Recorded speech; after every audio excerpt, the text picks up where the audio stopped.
네, 짧은 일정이었지만은 1박 3일이었죠.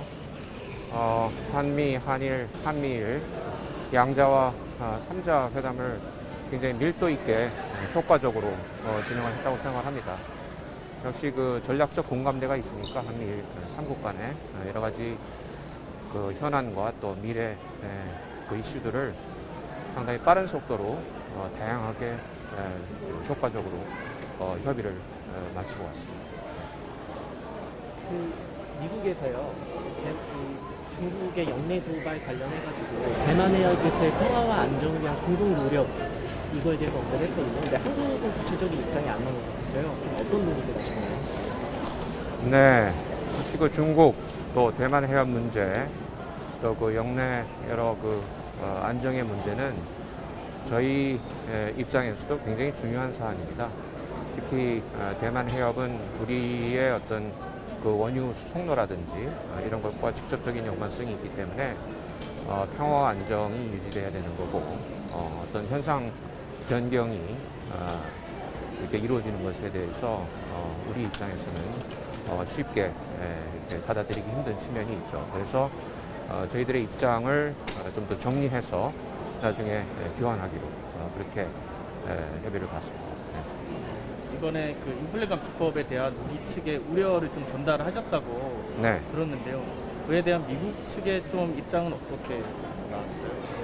제가 떠나기 전에도 말씀을 드렸지만은 그 인플레 감축법이 굉장히 어떻게 보면은 포괄적이고 방대한 양의 내용을 담고 있어서 여러 가지 그 시각에 따라서 좀 해석의 차이가 좀 있는 것 같습니다. 근데 미국은 거기에 이제 동맹 차원에서나 또 경제 안보 측면에서나 특히 이 글로벌 공급망 재편 차원에서 상당히 이제 장점도 많이 있다고 생각하는 경향이 있는데 이제 단기적으로 양자 측에 영향을 미칠 수 있는 그런 어떤 그 소지가 있는지 다시 한번 좀 NSC 차원에서 면밀히 들여다보겠다. 그래서 우리 측에 알려주겠다라고 했기 때문에 미국 그 백악관 차원에서 상당한 관심을 기울일 것으로 그렇게 기대를 하고 있습니다. 네. 북한 담대한 구상 관련해서 미국과 일본 측에 설명을 좀 하셨는데 네.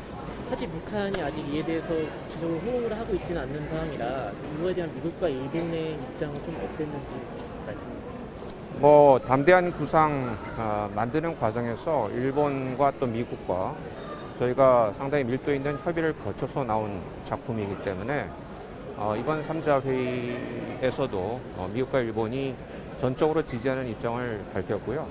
북한이 여러 가지로 담대한 구상에 대해서 상당히 명확한 입장을 밝히지 않고 있지만 앞으로 인내심을 갖고 북한이 이러한 어떤 대화를 통한 북핵 문제 해결에 나설 수 있도록 3자가 긴밀히 협력해 나가기로 그렇게 합의를 봤습니다. 네. 그러면 그 합의에 기반한 어떤 로드맵을 좀 구체적으로 논의를 한 게 있을까요? 예를 들면 군축이라든지 북미 외교 사안이라든지 관련해서.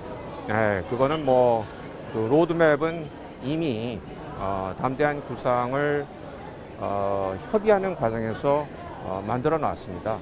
단지 공개할 수 없을 뿐이죠. 북한이 일단 대화에 나오게 되면은 우리가 준비한 로드맵을 구체화시킬 수 있는 충분한 그런 기회가 올 것으로 기대합니다. 북한 7차 핵실험 관련해서요. 이 한미일이 각각 어느 정도로 전망하고 있고 올해 안에 실험을 할 가능성은 어느 정도로 보고 있습니까?